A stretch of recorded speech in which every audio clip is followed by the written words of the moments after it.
Bliži se vrijeme intenzivnih radova u vrtu, pa ako ste već lagano krenuli sa sjetvom i sadnjom biljaka, pravo je vrijeme da isplanirate svoj vrt.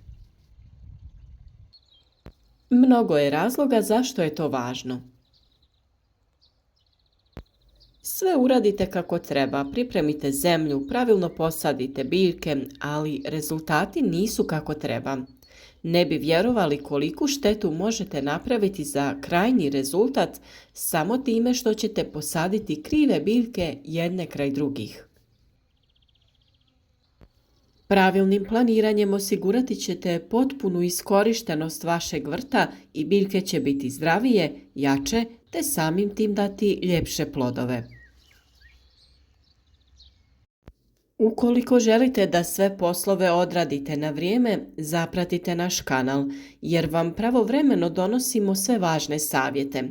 Ostavite like podrške ispod videa, družite se s nama u komentarima, podijelite vaše iskustvo ili tražite savjet. Obratite pažnju i na nagradno pitanje. Pa krenimo sa poslom. Plodored naime predstavlja pravilnu prostornu i vremensku izmjenu kultura na određenoj površini. Sastoji se od plodosmjene, to jest vremenske izmjene usjeva, i rotacije, prostorne izmjene usjeva. Preporučuje se za većinu povrtlarskih kultura i trebao bi iznositi barem 3 do 4 godine. U proizvodnji povrća dosta se teško pridržavati plodoreda, pogotovo ako se radi o uzgoju u zaštićenom prostoru ili usko specijaliziranim proizvođačima. Problem predstavlja i trajanje vegetacije povrtnih vrsta, zbog čega se na istoj površini, to jest istoj gredici, mogu tokom godine izmijeniti 2, 3 ili čak 4 vrste kultura. Na primjer, u proljeće mladi luk ili rotkvica, tokom ljeta plodovito povrće, tokom jeseni ili zime endivija, salata i matovilac. Ako se iste vrste svake godine izmjenjuju na jednoj gredici, to nije plodored. Ako za neku kulturu kažemo da dolazi na prvo mjesto u plodoredu, to znači da se ona uzgaja nakon gnojidbe stajskim gnojivom.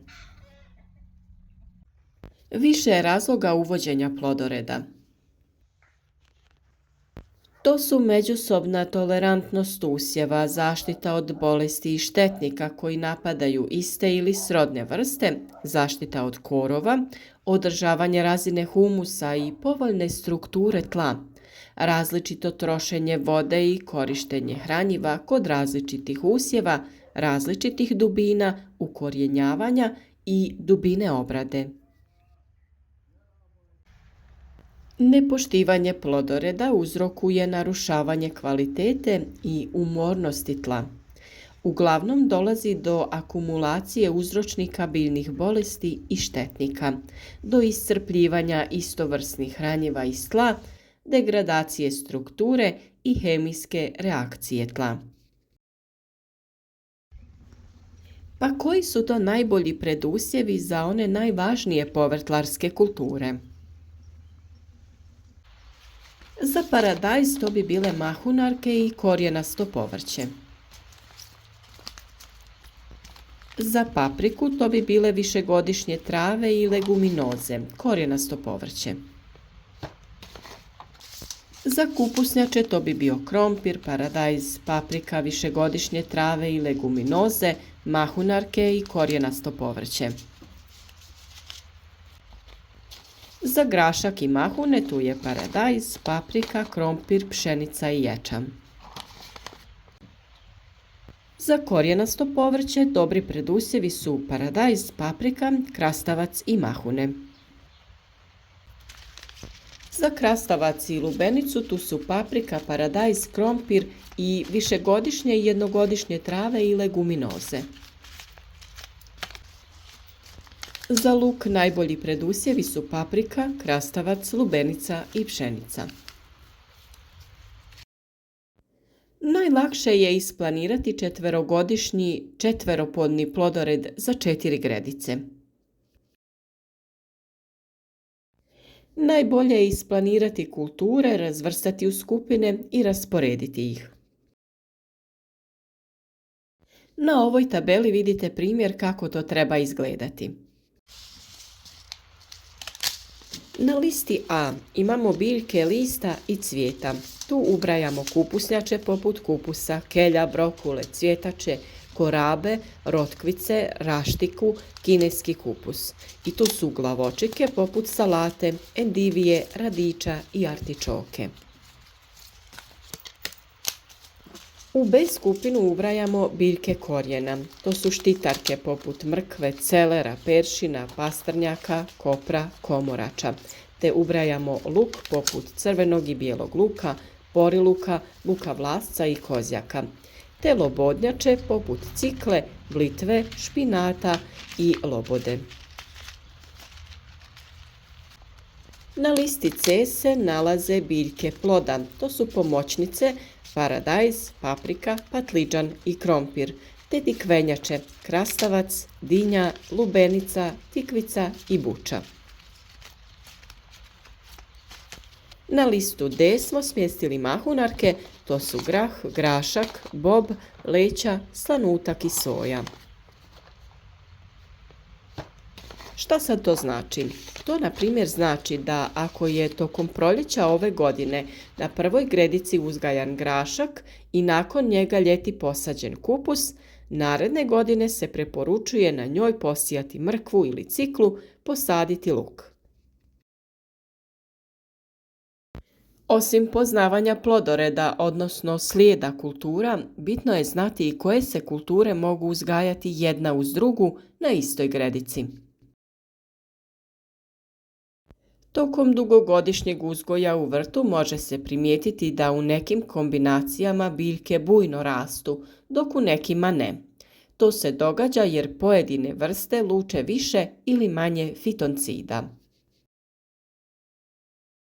Fitoncidi su različite biološki aktivne tvari koje stvaraju biljke, a djeluju na životne procese susjednih biljaka i organizama u tlu.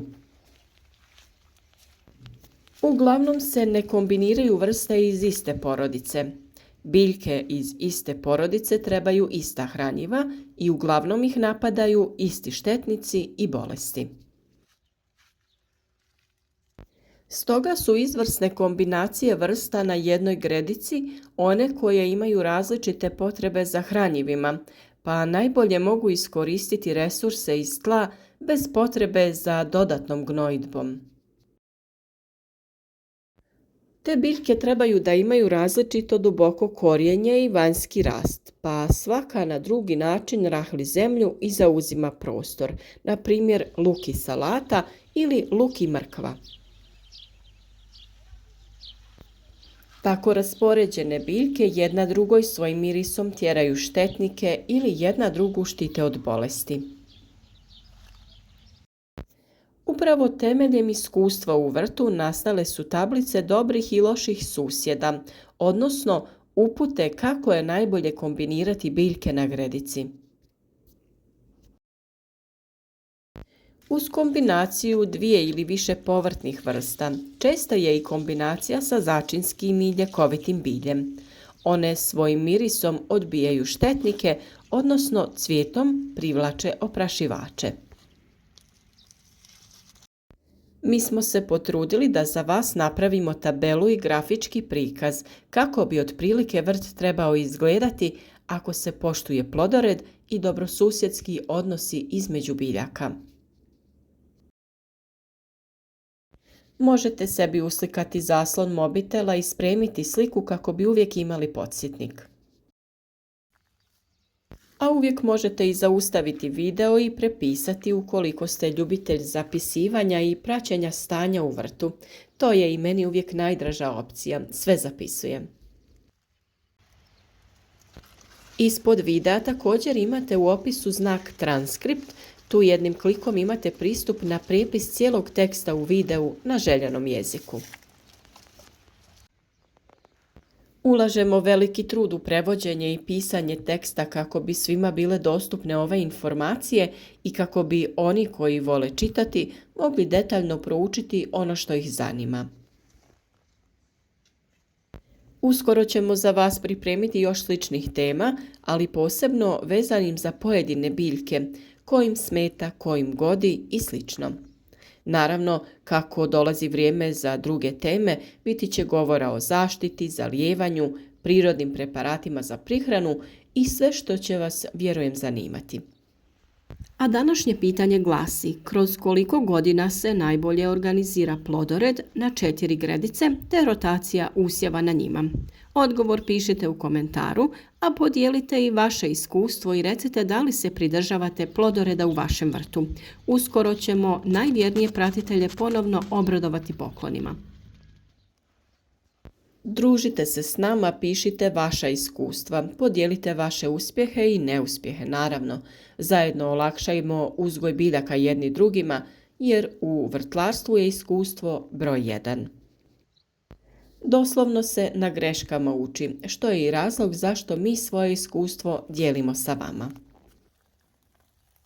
Naravno da se i nama zbog obima posla potkradaju neuspjesi, greške, sve je to za ljude. Najveći faktor su vremenski uslovi koji nam nerijetko naprave velike probleme, ali borimo se i rješavamo izazove kako dolaze. Podržite naš rad, podijelite video sa prijateljima i ostanite s nama kroz cijelu godinu kako bi 365 dana uživali u zdravim salatama i obrocima koje ste sami uzgojili.